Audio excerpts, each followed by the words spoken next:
The differences between petrol and diesel engines. We all know that diesel engines are lower revving and more fuel efficient than petrol engines, but do you know exactly how and why they're different? If not, then let this video be your ultimate guide. Petrol, aka gasoline, and diesel engines operate on the same 4-stroke cycle. This starts with the intake stroke where the piston descends, sucking air into the cylinder through open air intake valves as fuel is injected. This is followed by the compression stroke where the valves close and the piston goes back up the cylinder to compress the air and fuel mixture. The third step is the power stroke where the mixture is ignited to force the piston back down the cylinder, and then the final exhaust stroke occurs where the ignited fuel and air mixture is pushed back out of the cylinder by the piston through the exhaust valves. Where petrol and diesel engines differ is how they ignite the air and fuel. To understand the difference, we need to understand the self-ignition temperature. This is the temperature at which an air-fuel mixture will ignite without the use of a spark plug purely due to compression. It's this compression that allows the air and fuel mixture to ignite in a diesel engine without the need of a spark, because the greater compression, the higher the temperature. That's why diesel engines have higher compression ratios compared with petrol engines that don't compress the air and fuel mixture to the point of ignition.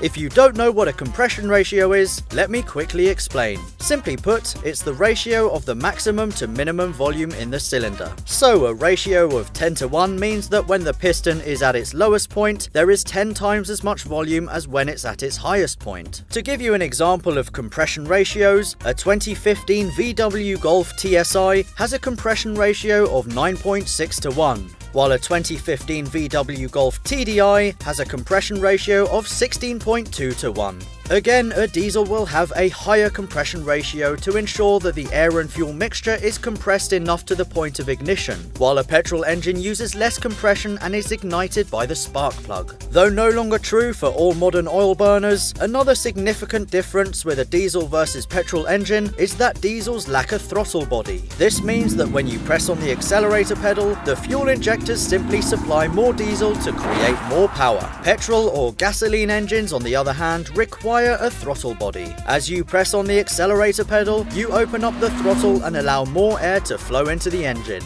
More air means the injectors send in more fuel, and more fuel means more power. Where petrol and diesel engines differ again is how they're able to engine brake, where you lift off the throttle in gear to slow the car down. In a petrol vehicle, engine braking is achieved because as you lift off the throttle body closes, creating a vacuum between the throttle body and the cylinders to slow the car down. In a diesel engine vehicle with no throttle body, engine braking occurs during the compression stroke, where the exhaust valve is open to allow pressurized air to escape. And the reason engine braking with diesel engines is so loud is because you're hearing that compressed air leaving the exhaust. So why exactly are diesel engines more efficient than petrol engines? One of the many reasons is down to the fuel itself. Diesel is comprised of more long-chain hydrocarbons, which simply means it's got more energy than petrol. In fact, it contains about 15% more energy by volume, roughly 36.9 megajoules per litre compared to petrol's 33.7 megajoules per litre. Diesel engines are also more efficient because of the thermal efficiency gains you get from igniting the air with high compression, rather than a petrol engine's lower compression ratio that requires a spark for ignition. The higher compression ratio, longer stroke, and typically higher turbo boost pressure of a diesel also allows it to produce more torque at lower RPM than a petrol engine,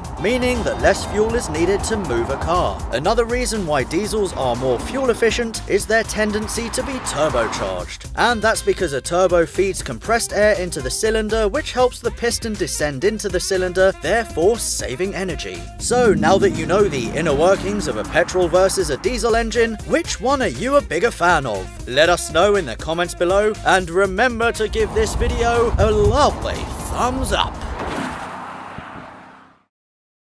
Audi R8 V10 Plus, 8,700 RPM. The 610 horsepower 5.2 litre V10 is able to rev to an astonishing 8,700 RPM.